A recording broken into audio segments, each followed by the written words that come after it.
My name is Pottharst-Ralston. I was born with a profound hearing loss, so at 7 months I was fitted with hearing aids. My name is Pottharst. I was the firstborn in my family, and my mother noticed early on that I wasn't responding to sound, so I grew up learning to read lips and talk. My husband Ed read an article about me in Bulletin Voices, which is put out by Alexander Graham Bell Association for the Deaf, and he decided, I have to meet this woman. I met Elizabeth at a convention of the Alexander Graham Bell Association for the Deaf in Snowbird, Utah. I worked with Star and a few other people to help turn Star's private practice into what is now Listen and Talk. So when our daughter was diagnosed, he knew immediately that we had to go to Listen and Talk and work with Star. My name's Amy. I'm 18 years old. I like to read and write. I like to play piano and ukulele. Like to be outside, be with my cats, be with friends and family.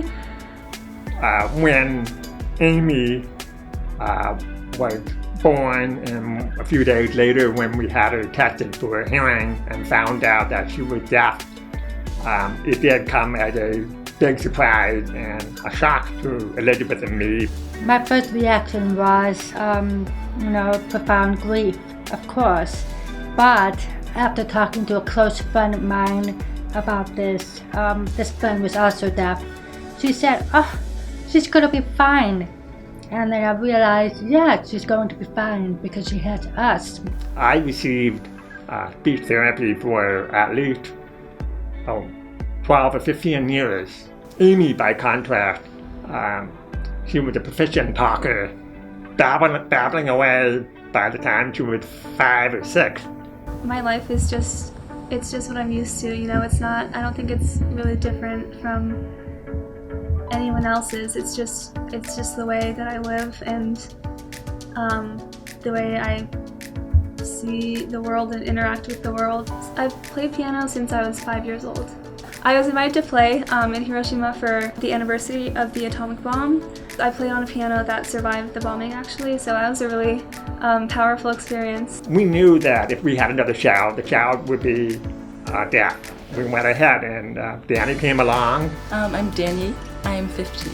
Yeah, I like to listen to music. I think especially during quarantine, it's been a really great way to just, relax, because sometimes you just need like a distraction from everything going on. But I also like to cook and bake. I like to read. I like to play ultimate frisbee. And I like to be outside.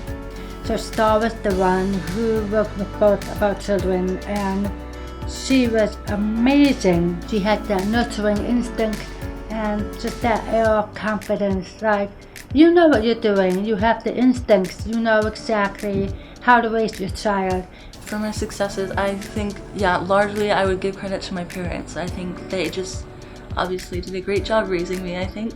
I can't imagine what it would be like if Listen and Talk wasn't here, because navigating the school system, for one thing, is an anomaly.